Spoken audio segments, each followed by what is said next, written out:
You stare at the thread. You scroll up, realizing you always open the dialogue. If you don't send the first text, there is no text. We project an ego onto this silence, assuming it signals a toxic power play or a lack of interest. We imagine they withhold contact to maintain the upper hand. But then you send a message, and they reply instantly. The tone is warm, engaging, and eager. They match your energy perfectly. If a fast, happy reply proves they enjoy the connection, a hidden mechanism must be blocking them from starting the conversation. This silence is an instinctual defense system.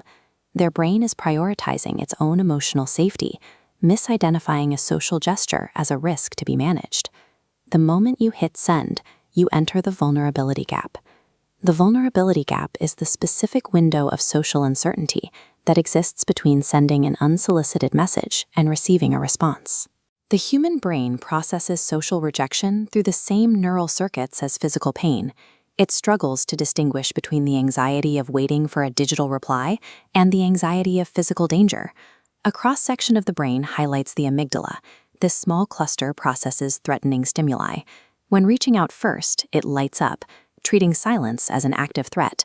Responding only when contacted cools the system, bypassing the threat response and keeping the nervous system calm. The refusal to text first serves an instinctual neurological drive for emotional safety. This biological drive for safety frequently aligns with an avoidant attachment style. Avoidant attachment is an insecure relationship style where an individual struggles with emotional intimacy and fiercely protects their independence. For these individuals, past relationships have often felt like a series of exhausting emotional demands, where their energy was constantly drained by others.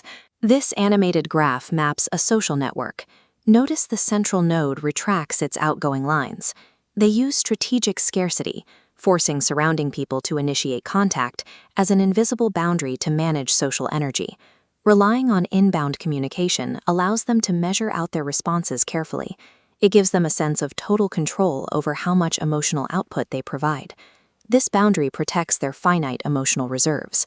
It allows them to interact on their own terms, preventing their internal system from being overwhelmed. These behaviors are exacerbated by our environment of relentless 24/7 digital connectivity. A constant barrage of notifications fatigues the neural pathways that reward us for social interaction. The brain's reward circuitry begins to shut down under the weight of endless pings. This chart tracks the dopamine response curve over time, showing a steep drop toward a depressed modern baseline. This illustrates dopamine desensitization, where repeated exposure to high-reward stimuli blunts receptor sensitivity. The chemical spark required to actively seek conversation simply fails to trigger. This creates a strange paradox. They may genuinely enjoy the conversation once it flows, but they lack the chemical motivation to start the engine themselves. This friction represents a biological deficit. Their silence stems from a lack of chemical momentum, independent of feelings for the person on the other end. When you are the one always sending the first text, it is easy to feel rejected. But the hurdle they are failing to clear is an internal battle within their own nervous system. We have to move past the texting scorecard mentality. Affecting an accurate measure of affection requires looking at more than just who reaches out first. For someone whose brain equates initiation with a threat or chemical burnout, connection is defined by how they show up when invited.